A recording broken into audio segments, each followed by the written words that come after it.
예, 오늘 열왕기상 이제 말씀 함께 나누도록 하겠습니다. 이 열왕기상은 그 명칭을 보시면은 우리가 그 성경이 제일 먼저 기록된, 처음 기록될 때 언어가 히브리어다 그랬습니다. 그래서 원전이라고 합니다.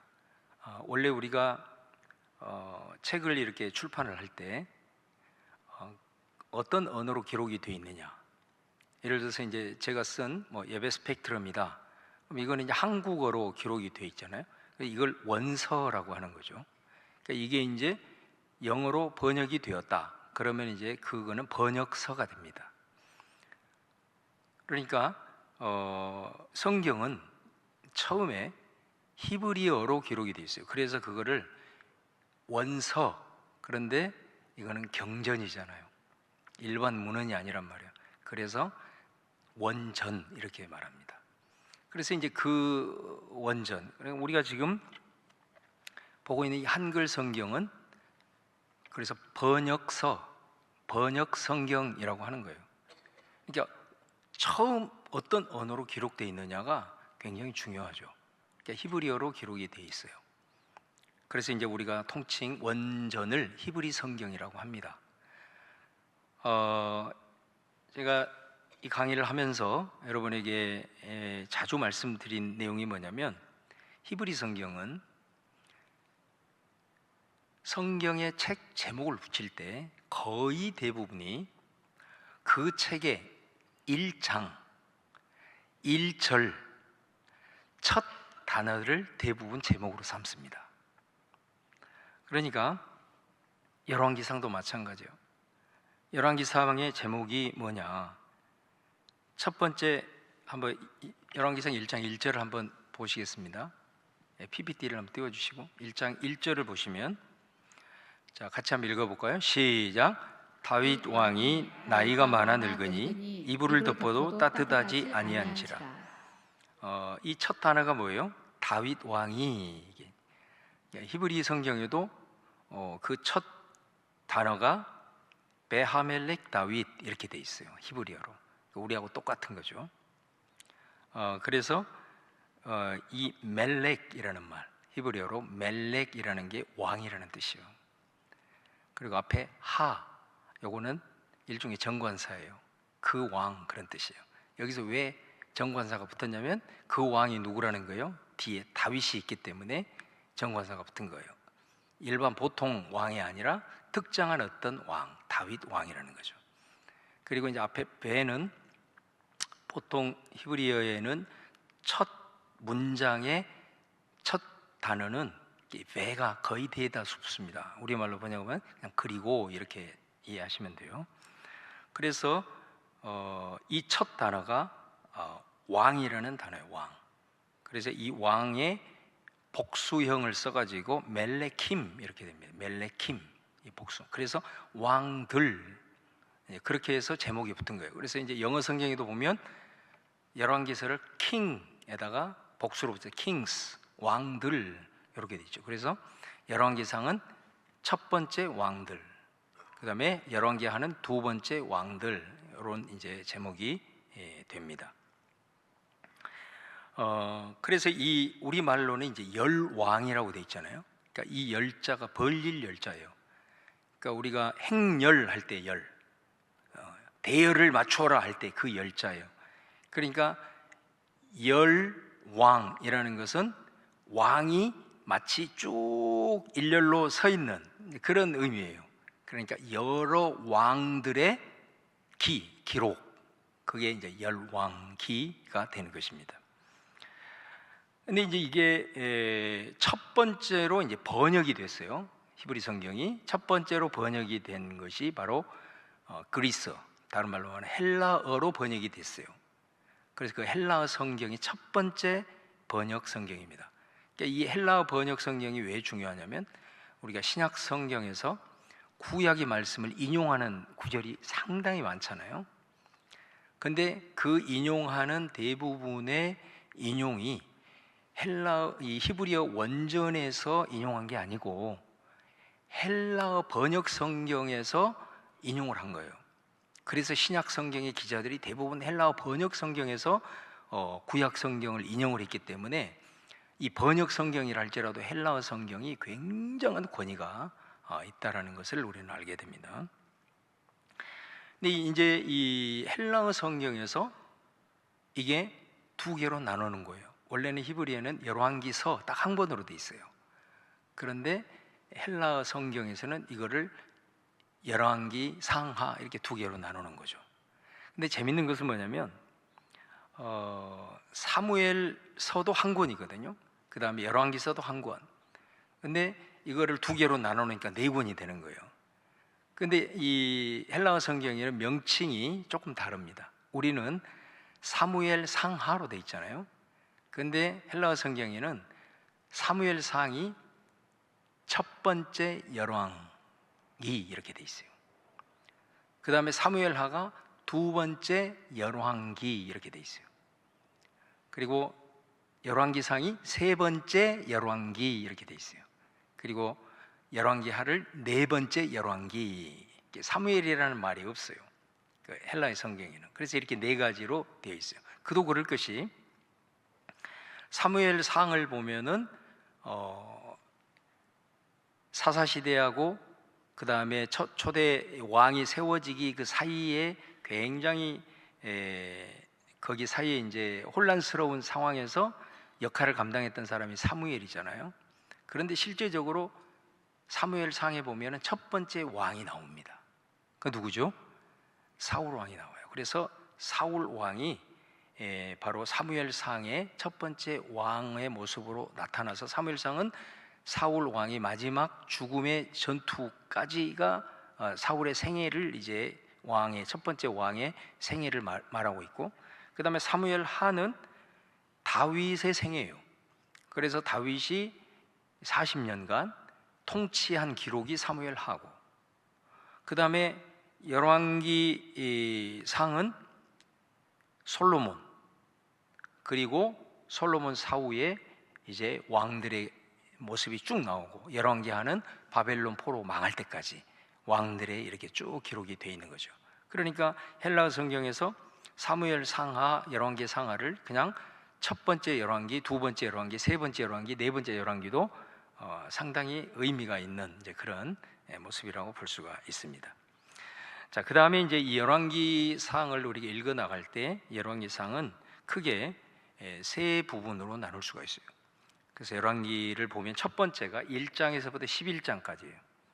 여기는 다윗이 사무엘 하, 이게 다윗의 통치를 기록한 성경이었다고 한다면, 그 다음 다윗 왕의 다음 왕이 누구냐면 솔로몬 왕이죠. 그래서 솔로몬이 이제 통일 왕국의 군주로서 다스리는 그 시대의 1장에서 11장까지예요. 그 다음에 12장에서 14장은 솔로몬이 죽고 나서 나라가 쪼개집니다. 다시 통일 왕국을 다윗이 만들어놨는데 솔로몬이 죽자 다시 나라가 쪼개지게 되죠. 그래서 12장에서 14장은 나라가 분열이 되는 과정이 나와 있어요. 그래서 남쪽에는 유다라는 나라, 그리고 북쪽에는 이스라엘이라고 하는 나라, 이렇게 나라가 두 개로 쪼개지는 그 과정이 12장에서 14장이 나와 있고, 그 다음에 나머지 이제 그 16장으로 되어 있습니다. 15장에서부터 마지막까지는 분열 왕국 시대, 이제 남쪽과 북쪽이 완전히 이제 다른 나라로서 분열이 되어 가지고 그 분열 왕국이 쭉 펼쳐져서 이제 열왕기 하까지 이어지게 되는 것을 이제 볼 수가 있습니다. 그래서 열왕기 상에는 분열 이후에 유다 왕은 솔로몬의 아들인 르호보암, 아비암, 아사, 여호사밧, 이렇게 네 명의 왕이 열왕기 상에는 나오고, 그 다음에 북쪽 이스라엘 왕이 여로보암, 나답, 바사, 엘라, 시므리, 오므리, 아합, 아시야, 8명의 왕의 통치가 기록이 되어 있는 것을 볼 수 있습니다. 그래서 우리가 이렇게 열왕기 상하를 읽어보면 이게 지그적으로 되어 있어요. 유다 왕의 역사만 나온 게 아니고 이스라엘의 역사도 같이 등장을 하기 때문에 이 두 나라가 어떻게 보면은 계속해서 이 왕이 나오다가 북쪽 이스라엘의 역사가 나오다가 남쪽 유다의 역사가 나오고 또 둘이 같이 겹쳐진 부분이 나오고 이렇게 되기 때문에 좀 우리가 분류를 하지 않으면 상당히 좀 헷갈릴 수 있는 그런 부분이 있어요. 그런데 우리가 열왕기상만 보더라도 유다 같은 경우는 네 왕이 같은 시기이기 때문에 네 왕이 다스리고 북쪽 이스라엘은 8왕이 다스렸다라는 것은 이것만 보더라도 어디가 좀 안정적으로 나라가 진행이 되고 있는가라는 걸 알 수가 있죠. 유다는 네 왕만 있었다라는 것은 그만큼 한 왕이 오래오래 다스렸다라는 거예요. 그 말은 뭔 말이에요? 나라가 그래도 상대적으로 평안했다 그런 말이겠죠. 북쪽은 다 같은 기간에 8명이나 왕이 일어났다는 것은 왕이 통치 기간이 얼마 길지 못했다. 그러니까 벌써 배의 숫자가 왕이 통치했다라는 것은 나라가 상당히 불안정했다.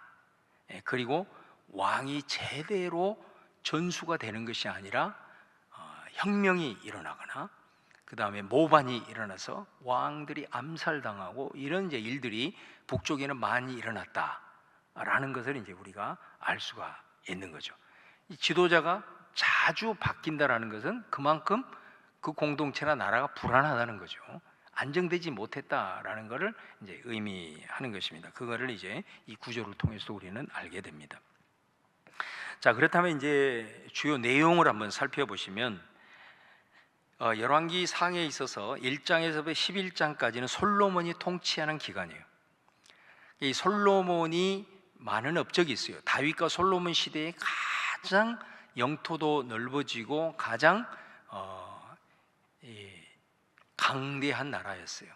심지어 솔로몬 시대에는 성경에 보면은 은이 저 굴러다니는 돌처럼 흔했다 이런 표현이 나와요. 성경에. 그 정도로 경제적으로나 모든 면에서 번영했던 그런 나라였죠. 그러니까 아무래도 그만큼 통치를 이렇게 표면적으로 봤을 때는 잘 했던 것을 보게 돼요. 그러나 이 솔로몬에게 있어서 가장 큰 업적, 그리고 성경적으로 솔로몬의 통치를 얘기하면서 가장 많은 분량을 할애하는 것이 뭐냐면 성전 건축이에요. 그래서 이 솔로몬과 관련해서는 우리가 이 성전 건축에 대한 이 내용이 결국은 중심이라고 할 수 있습니다. 그래서 오늘은 바로 이 솔로몬이 1장부터 11장까지의 내용 중에서 가장 중요한 열왕기 상뿐만 아니라 앞으로 이스라엘 역사에 있어서 이 성전이라고 하는 것은 가히 절대적인 위치가 있기 때문에 이 성전 건축, 성전에 대한 이 내용을 오늘 주어진 시간 다루고 다음 시간에 분열 왕국 부분을 마무리하고 열왕기상은 마치도록 그렇게 하겠습니다. 우리가 잘 아는 대로 원래 성전은 누가 건축하려고 했냐면 솔로몬의 아버지인 다윗이 건축하려고 했죠. 다윗이. 그래서 다윗이 예루살렘을 정복해서 그곳을 이제 통일 왕국의 수도로 삼게 되고, 이제 수도로 삼으면서 다윗이 제일 먼저 한 일이 뭐였다고요? 자기가 왕이 통일 왕국의 군주가 되어서 예루살렘으로 수도를 옮긴 다음에 다윗이 제일 먼저 한 일은 뭐였냐면 이스라엘 변방에 방치되어 있는 하나님의 그 언약궤를 그 예루살렘으로 옮기는 일을 했어요. 그러니까 참 귀한 사람이에요. 그래서 옮겨놓고도 다윗의 마음이 불편해요. 자기는 이렇게 화려한 백향목으로 만든 아름다운 궁에서 사는데 하나님의 이 법궤, 언약궤는 텐트에 머물러 있는 거예요. 예루살렘으로 왔어도. 그래서 마음이 편치 못해서 내가 하나님을 위해서 하나님 계신 곳을 내가 건축해야 되겠다. 그런데 하나님이 그걸 거부하시죠. 지난 시간에 그 거부 이유에 대해서 우리가 다 살펴보았습니다만은, 그러나 하나님 그걸 정말로 귀하게 여기셨죠. 그래서 하나님이 거부하니까 어때요? 못하는 거죠. 자기가 아무리 하고 싶어도, 할 수 있는 능력이 있어도 하나님이 허락하지 않으면 못하는 겁니다. 그래서 다윗은 어떻게 하느냐? 하나님이 다윗과의 그 언약을 통해서 약속을 해주셨기 때문에 이제 자기 아들을 통해서 이 성전이 건축된다는 확신을 가지고 모든 만발의 준비를 다 해놓습니다. 그래서 두로 왕인 이 히람과의 약조를 통해서 그 성전을 건축할 백향목, 잣나무 이런 그 재료부터 시작해서 성전을 건축할 수 있는 기술자들까지 싹 확보를 해놓죠. 만반의 모든 준비를 이제 다 하게 됩니다. 자, 그래서 이제 두 번째로 성전 이제 건축이 이제 시작이 되는데, 이 성전 건축에는 딜레마가 생기는 거예요. 제가 이제 그 꼭지를 할 때는 좀 띄워주세요. 성전 건축을 하려고 하는데 딜레마가 생기는 거예요. 어떤 딜레마냐? 사실은 이 성전을 왜 건축하는 것을 거부를 했냐라고 했을 때 가장 큰 표면적인 여러 가지 이유가 있어요. 뭐 다윗이 피를 많이 흘렸다 뭐 이런 것들이 있습니다만은 사실은 제일 중요한 문제가 뭐냐면 하나님의 자유를 제한하기 때문이에요. 우리 지난 시간에 이미 살펴보았어요. 다윗이 건축하려고 했을 때 내가 지금까지 성막 시대를 마치고 가나안 땅에 들어와서 수많은 시대를 거치면서 내가 어느 한 지파에게 내 처소를 건축하라고 말한 적이 있느냐, 그런 말씀을 하셨죠. 그러니까 성전을 건축하게 되면은 하나님이 그 성전에 계시는 하나님의 집이잖아요. 근데 집인데 자칫 잘못하면 하나님이 그곳에 계신 것은 분명히 맞는데 그곳에만 계시는 것으로 이렇게 생각할 수 있는 경향이 있는 거예요. 그래서 여러분, 사실 그 성전이라고 하는 것은 그 먼저 성전 이전에 성막이 있었잖아요. 성막이 있었는데 성막은 텐트로 지어졌기 때문에 이스라엘 백성들이 광야 생활을 할 때 어때요? 성막은 항상 이동이 가능했어요. 그러니까 어느 한 장소에 세팅이 된 게 아니라 지어졌다가도 여호와의 영광의 구름이 딱 떠오르면 그 텐트를, 성막을 다 걷고 그 구름을 따라서 이동을 하잖아요. 그리고 또 여호와의 그 구름이 딱 멈추면 그곳에서 스탑해가지고 거기서 또 성막을 세우고 이스라엘 백성들은 또 그 성막을 중심으로 머물다가 또 여호와의 영광의 구름이 또 딱 떠오르면 딱 철거하고 다시 이동을 하는 거예요. 그러니까 성막은 하나님의 임재의 상징이었지만은 모든 것들이 그 하나님의 인도하심을 따라서 하나님이 가면 가고 하나님이 멈추면 멈추고 이런 이동이 가능한 그 하나님이 모든 것들이 그 자유하심으로써 그분의 어떤 주권적인 영역 속에 이스라엘 백성들을 인도하고 이렇게 했다라는 거죠. 그런데 성전이 세워지게 되면 이제는 이거는 때려 부술 수가 없는 거예요. 한번 세워지게 되면 그곳이 하나님의 임재하는 하나님의 집이기 때문에 그곳에 하나님이 이제 머물러 있게 되는데, 여러분 사실 이게 굉장히 중요한 부분이에요. 하나님이 그래서 이 성전을 사실은 건축하는 것에 대해서 다윗에게 얘기를 했던 겁니다. 이게 왜 중요하냐면 분명히 성전은 하나님의 집이고 하나님이 계신 곳인데 하나님이 우려했던 대로 이게 나중에 역사적 현실이 되어버립니다. 그래서 나중에 성전이 파괴되고 이 유다가 망하게 되잖아요. 망하게 된 원인이 뭐냐? 딱 하나입니다. 그 원인은 하나님을 성전에 가둬버린 거예요. 분명히 성전은 하나님이 이곳에 계신 하나님의 임재가 계신 하나님의 집인데 나중에는 시대가 흘러 가다 보면 나중에는 어떻게 되느냐? 하나님은 이곳에 계신 분. 그 말은 무슨 말이에요?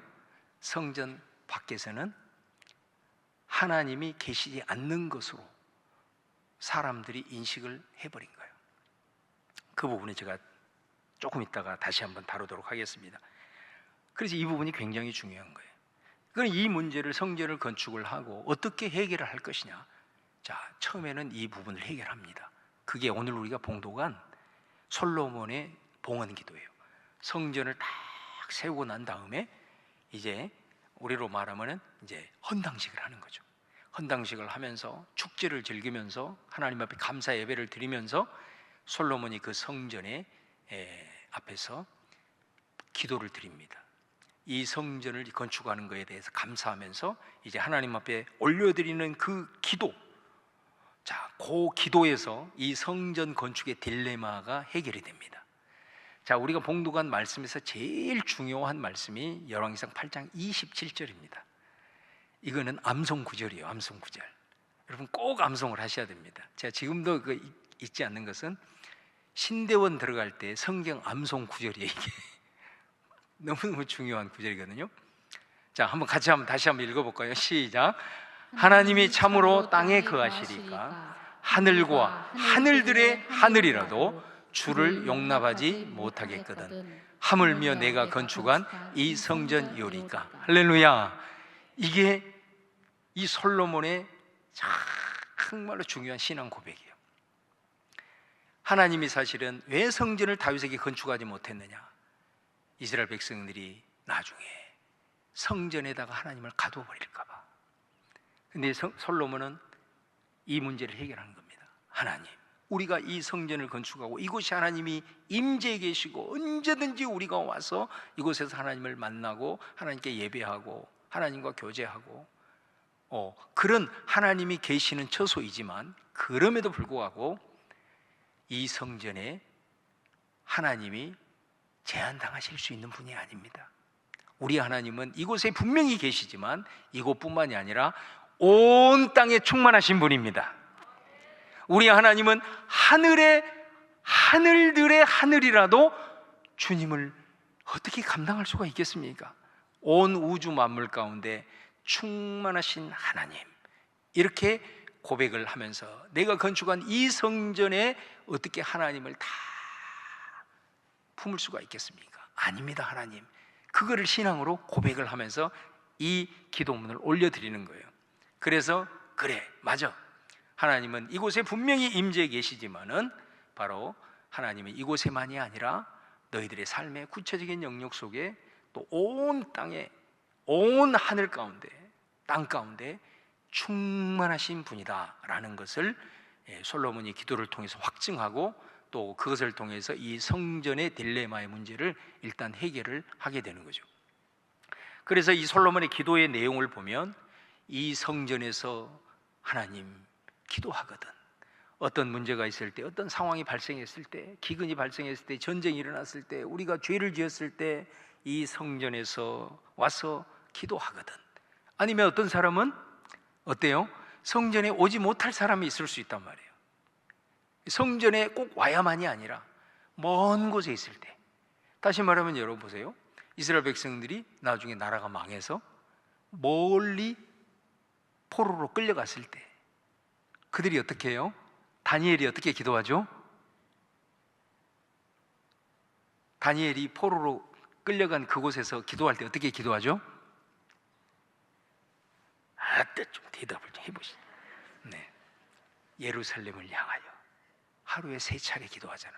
그러니까 이 표현이에요.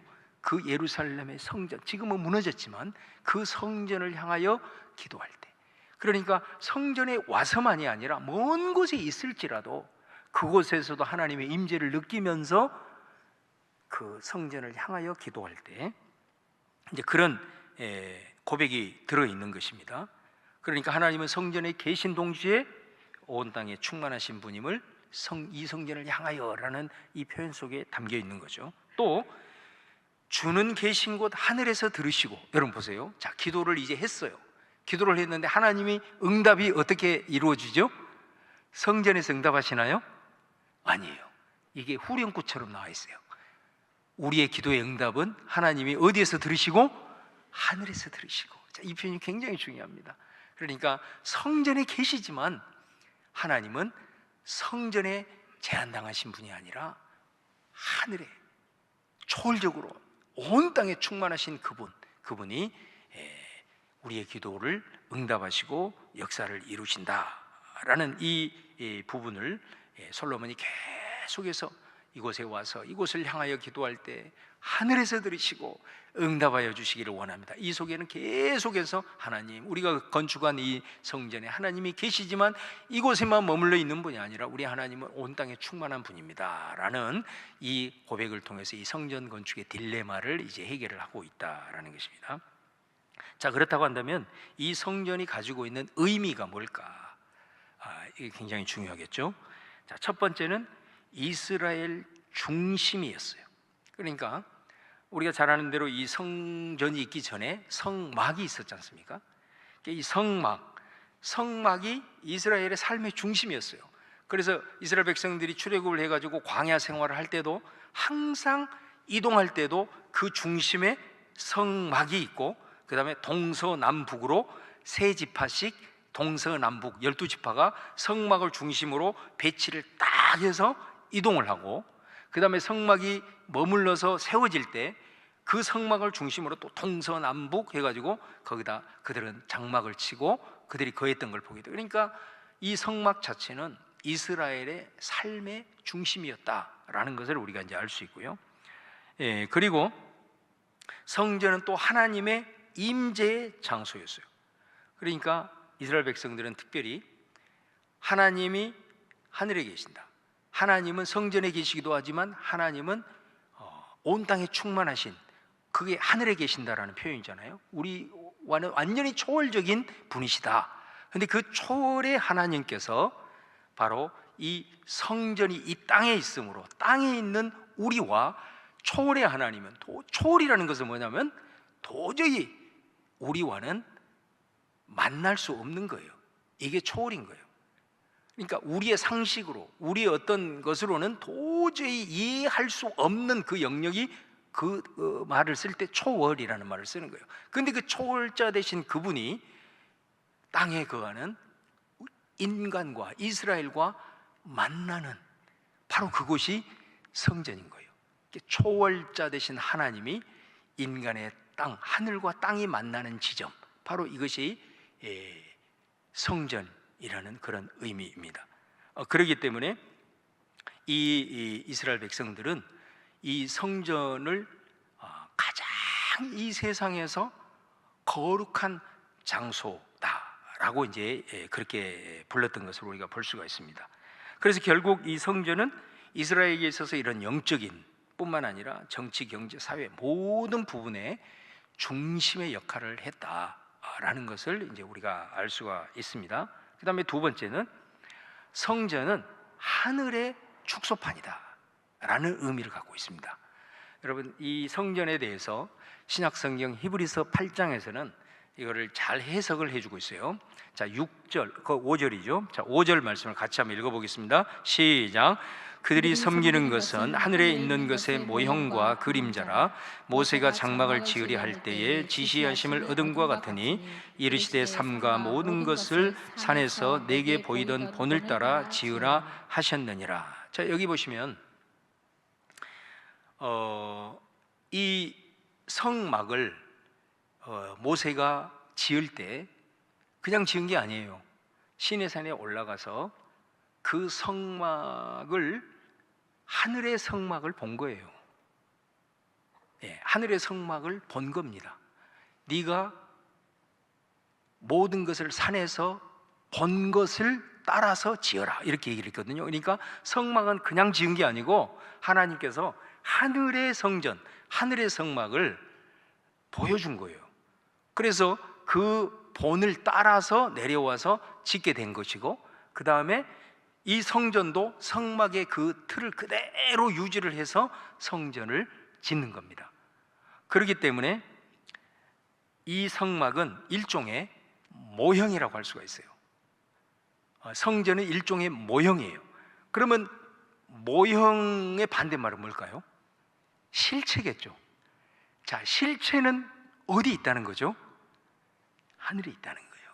실체는 하늘에 있다는 겁니다. 우리가 예를 들면 우리 아파트를 지을 때 모델 하우스가 있잖아요. 그 모델 하우스는 그게 모형이죠, 모형. 그리고 그것은 임시, 잠시. 그런 실체는 그 모형을 따라서 결국은 딱 지어지는, 그게 실체예요. 그런 것처럼 성막과 이 성전은 실체가 하늘에 있는 거예요. 하늘에 있고 지금 이 땅에 있는 성전은 그 하늘의 실체의 그림자, 오늘 표현대로 모형이다라는 것입니다.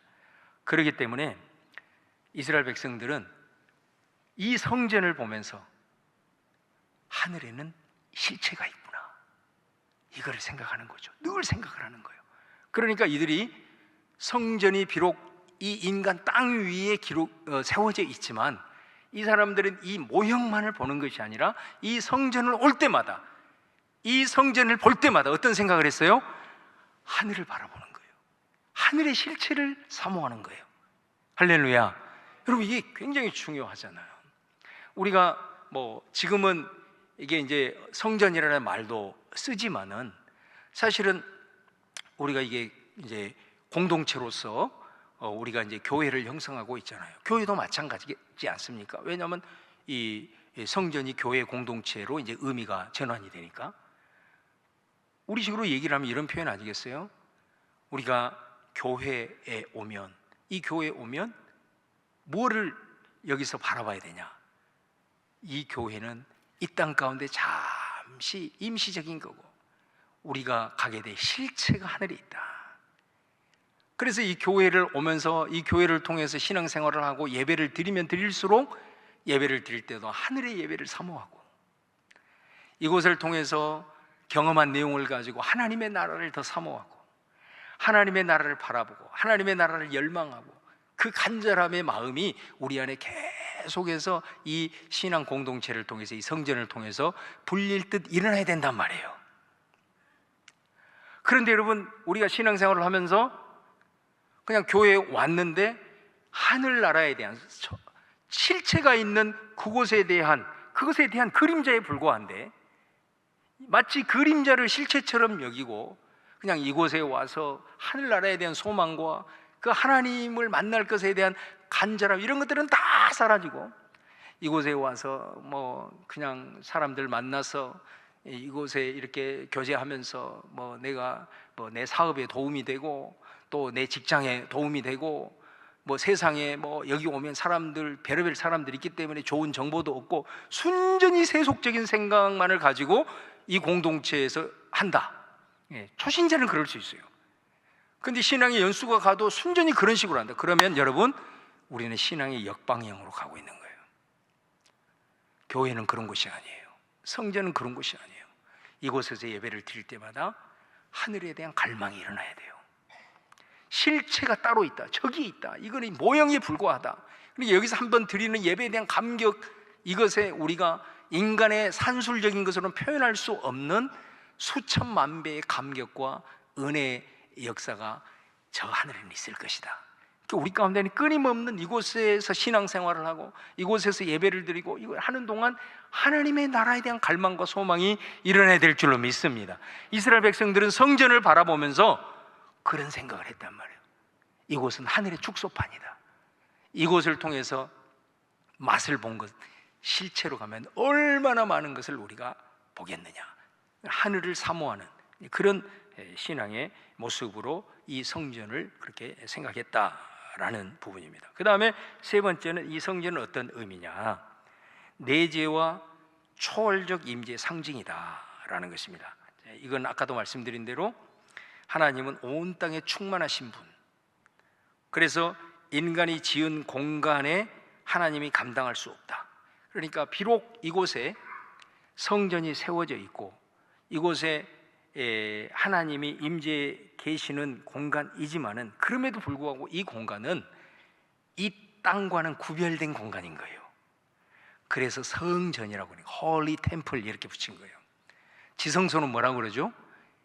Holy of Holies, 거룩한 곳 중에서 거룩한 곳이라는 뜻이에요. 그러니까 이스라엘 백성들부터, 성전으로부터 시작을 해서 이게 땅에 있지만 이곳은 보통 이 땅의 어떤 공간과는 근본적으로 차원이 다른 곳. 왜? 초월적인 하나님이 이곳에 계시기 때문에.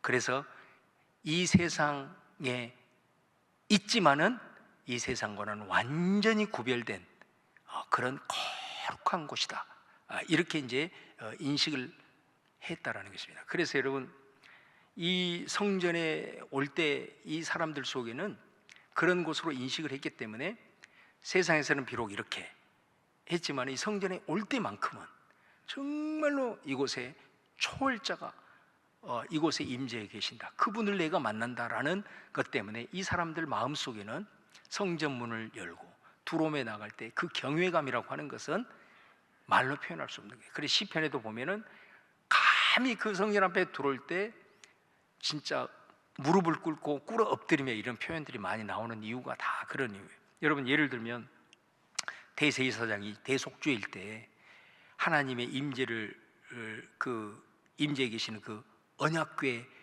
있는 그 지성소로 들어가잖아요. 들어갈 때 여러분, 대제사장이 그 모습이 여러분 이제 예수 그리스도로 인하여 그 휘장이 찢어지고 우리도 이제 하나님을 만날 수 있게 된 것 아니에요. 자, 그 대제사장이 그 하나님 앞에 나아가는 그 모습이 예수님을 통해서 우리가 은혜로 이제 모두가 다 나가게 되었지만 그 대제사장이 그 하나님 언약궤로 들어가는 그 자세를 우리가 반드시 기억해야 된다는 겁니다. 대제사장이 어떻게 들어갑니까? 대제사장이 평상시에는 어마어마한 화려한 관을 쓰고 그 다음에 금으로 치장된 그 화려한 의복을 다 입잖아요. 그런데 하나님 앞에 들어갈 때, 언약궤 앞에 들어갈 때는 어떻게 들어갑니까? 그 의복을 다 벗잖아요. 세마포, 일종의 속옷만 입고 하나님, 내가 하나님 앞에 내세울 게 뭐가 있겠습니까? 하면서 세상의 모든 것들 다 벗고 가는 거예요. 우리가 그래서 초대교회도 보면은 그 초대교회 공동체는 계급 사회였어요. 그 공동체 안에도 지주가 있고 종이 있었고 그런 사람들이 같이 공동체 머물렀잖아요. 그런데 여러분, 교회 공동체에 와서만큼은 주인님 이런 표현 안 썼습니다. 아야 이렇게 안 했어요. 어떻게 불렀죠? 모두가 다 형제님 이렇게 불렀어요. 교회 안에서만큼은 지주도 자기 노예에게 형제님 이렇게 불렀어요. 그게 바로 교회라는 것이. 그게 대제사장이 하나님 앞에 나아가는, 그러면 세상의 모든 것들, 내가 어떤 권력이 있든 어떤 것들 다 내려놓고 하나님 앞에 나아가는데 과연 내가 그곳에서 무엇을 주장할 수 있겠냐, 그런 마음인 거죠. 그리고 여러분, 대제사장이 들어갈 때 뭐 들고 갑니까? 그냥 흰 세마포 옷만 가지고 들어가는데도 향로를 들고 가잖아요. 향로 이렇게 흔들면 그 향이 연기처럼 쫙 자욱이 퍼진다 그랬잖아요. 그게 어떤 의미라 그랬죠? 그럼에도 불구하고 하나님, 나의 부족함, 나의 연약함을 하나님 앞에서 가리는 거예요. 나의 연약함을 가리는 거예요. 그런 마음으로 하나님 앞에 갔어요. 또 한 손에는 번제단에서 잡은 그 피를 들고 들어가요. 그래서 피를 속죄소에 뿌리면서 내가 죽어야 되는데 하나님 앞에, 이 죄로 말미암아 내가 하나님 앞에 죽어야 되는데 이 양이 대신 죽음을 당한 그 생명의 피를 뿌립니다. 이러면서 이렇게 들어간단 말이에요. 근데 여러분, 그 랍비 문헌에 보면은 대제사장이 들어갈 때, 성경에는 구체적으로 나와 있지 않지만 발목에다가 줄을 묶습니다. 여러분, 줄을 묶어요. 묶고 그 발목 줄 옆에다가 방울을 답니다. 왜 그렇게 하신지 아시죠? 대제사장이 준비되지 못하고 경건함을 잃어버리고 들어갔을 때는 죽을지도 모르는 거예요. 하나님의 그 영광의 임재 앞에 거룩한 모습이었을 때는 죽을 수도 있는 거예요. 그래서 대제사장이 들어가서, 예를 들어서 나오지를 않아, 나와야 되는데, 그러면은 밖에서 줄을 잡아다닙니다. 그러면 방울이 딸랑딸랑 울릴 거잖아요. 그러면은 이제 뭐 그곳에서 하나님 앞에 흠뻑 취해가지고 하나님의 임재 가운데 있어도 이제 나오는 건데, 반응이 없으면 줄을 잡아다니는 거예요. 왜요? 대제사장은 죽어 있는 거예요. 그 정도입니다. 하나님의 이 성전이라고 하는 것은 그런 곳이었어요. 그런 곳. 그러니까 하나님 앞에 그렇게 나아갈 때 그런 모습이에요. 정말 우리가 세상에서는 사실은 아까 그랬잖아요. 우리가 성전의 그 정신이 가지고 있는 의미 속에는 하나님이 왜 성전을 짓지 못하겠느냐, 하나님을 이곳에 가둘까 봐. 그 말은 무슨 말이에요? 하나님은 이곳에만 계시는 것이 아니라 우리가 살아가고 있는 우리의 가정 안에도 하나님이 계시고, 우리의 직장에도 계시고, 우리들의 삶의 영역 속에 온 땅에 충만하신 분이 하나님이신 줄로 믿습니다. 예, 이제 그런 의미. 그러니까 어디를 가나 하나님이 계시기 때문에 그곳에서도 똑같이 하나님의 임재를 경험을 해야 되는 것이잖아요. 그러니까 신앙이 좋다라는 말이 무슨 말이겠어요? 교회에서 내가 하나님의 임재를 느끼고, 말씀을 들을 때 그곳에서 하나님의 음성을 듣고, 이곳에서 내가 하나님 앞에 기도하면서 예수님의 거룩한 보혈로 내가 정결케 되고, 그래서 하나님을 충만히 이곳에서 느끼는 거잖아요. 그리고 그분을 만나는 거잖아요. 자, 이렇게 하나님을 의식하는 것처럼 내가 삶의 현장에 가서도 얼마만큼 여기서 느낀 그 하나님, 여기서 의식한 그 하나님을 어떤 사람은 세상에 가서도 10% 느낄 것이고, 어떤 사람은 20% 의식할 것이고, 어떤 사람은 80% 의식할 것이고, 그 프로테이지가 높을수록 신앙이 좋은 거예요. 사실은 무슨 말인지 아시겠죠? 그런 것입니다. 그거를 말하고 있는 거예요. 이게 성전 신학에 있어서 매우 중요한 메시지고, 자, 그런데 우리가 그 차원을 생각하기 이전에 하나님이 계신다라고 하는 이 구별된 장소에 오면서도 과연 나는 하나님에 대한 기대를 갖고 오는가? 이곳에서 기도하고 예배드리고 이곳에서 성도들과의 교제를 하면서도 하나님의 임재를 느끼고 있는가? 내가 세상에 가서 하나님의 임재를 누리기, 그것은 사실은 두 번째 문제고, 이곳에 와서 하나님이 계신다라고 하는 이곳에 와서 과연 그것을 내가 느끼고 있는가? 그런 모습으로 내가 하나님을 바라보고, 그런 모습으로 그런 마음을 가지고 하나님께 예배하고 성도들을 대하고 있는가? 굉장히 중요한 문제거든요. 여러분, 사실은 우리가 익숙해지기 때문에 그런 것들을 잃어버릴 수가 있어요. 그래서 저는 항상 목사이기 때문에 두려움을 항상 느끼고 삽니다. 왜냐하면 여러분의 삶의 현장이 바뀌잖아요. 목사는 일터가 여기라고. 그런데 너무 익숙해져 있는 거예요. 내가 이곳에 너무 익숙해져 있는 거예요. 그러다 보니까 하나님 앞에 예배하면서도 감동이 없어져. 예배하면서도 예배에 대한 갈망이 없어져요. 너무 익숙해져 있으니까. 그런데 인간적으로 이게 해결이 안 되더라고요. 그래서 기도하는 겁니다. 기도해야 그 영이 살아나요. 기도해야 이 익숙한 것 속에서도 예배를 드리는 가운데 하나님에 대한 경외함이 조금이라도 살아나요. 그렇지 않으면 너무 익숙하기 때문에 예배를 드려도 습관적으로 그냥 집에서 그냥 있는 것처럼 하나님 앞에 나아가고, 이곳에 와서 만나더라도 하나님 전혀 의식하지 못하고 자기 집 안방처럼 생각하고, 목회자로서 더 큰 두려움을 갖습니다. 여러분보다도 훨씬 더 익숙해져 있기 때문에, 공간도 익숙해져 있고, 모든 저는 어쩔 수 없이 예배도 다 드려야 되고 새벽기도 다 드려야 되고 그렇게 해야 되잖아요. 익숙해져 있어요. 익숙하면 사람은 그 첫사랑의 마음을 잃어버리게 되는 거예요. 그것을 불러일으키기 위해서 기도한다고요. 기도해야 하나님이 그 마음을 불어줘 주니까. 그러지 않으면 그 마음을 품지 못하니까 조금이라도 발버둥을 치기 위해서 기도에 줄을 붙드는 것입니다.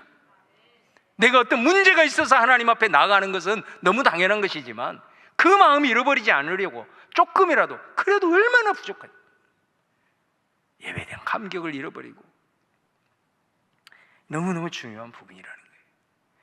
여러분, 오늘 이 성전이 가지고 있는 이런 그 의미들을 우리가 좀 기억하시고, 그 초월적인 그 하나님이 이 성전에 내재해 계시는 그 속에서 감히 우리가 어떻게 그 초월적인 하나님을 만날 수 있어요? 근데 하나님이 세상에, 인간의 땅에, 이 성전이라는 공간에 우리와 함께 계신대요. 내재해 계신대요. 그곳이 바로 성전이에요. 그곳이 우리 교회 공동체다라는 것입니다. 그 은혜를 기억하고, 감히 우리가 다가갈 수 없고, 자칫 잘못했으면 우리 이번에 우리 그 재정 강사님이 오셔가지고 구약 시대에 뭐 태어나지 않는 것을 감사한다, 뭐 아나니아와 사피라 얘기를 하면서 뭐 그런 얘기를 했던데, 진짜 그런 부분들을 통해서 우리가 다시 한번 우리에게 주시는 하나님의 교훈으로 생각을 하고 성전의 의미들을 여러분들이 한번 깊이 되새기면서 이곳에 계신 그 초월자 되신 우리 하나님 앞에 우리 안에 친근함과 하나님의 은혜가 있지만, 그럼에도 불구하고 다른 한편으로는 우리 안에 하나님을 향한 경외감이 절대적으로 살아 있어야 돼. 할렐루야. 그런 마음을 잃어갈 때 늘 하나님 앞에 나와서 기도하십시오. 내 영이 다시 살아날 수 있도록, 첫사랑의 감격이 살아날 수 있도록, 하나님에 대한 경외감이 내 안에 일어날 수 있도록, 그것을 위해서 함께 기도하며 하나님 앞에 나아가서 정말로 하나님 앞에 그 다윗의 모습으로 인정을 받아 더 많은 하나님의 은혜를 경험하고, 하나님이 여러분을 또 마음껏 모든 영역 속에서 마음껏 귀하게 사용하시는 그런 하나님의 귀한 복의 통로들이 될 수 있기를 주님의 이름으로 축원을 드립니다.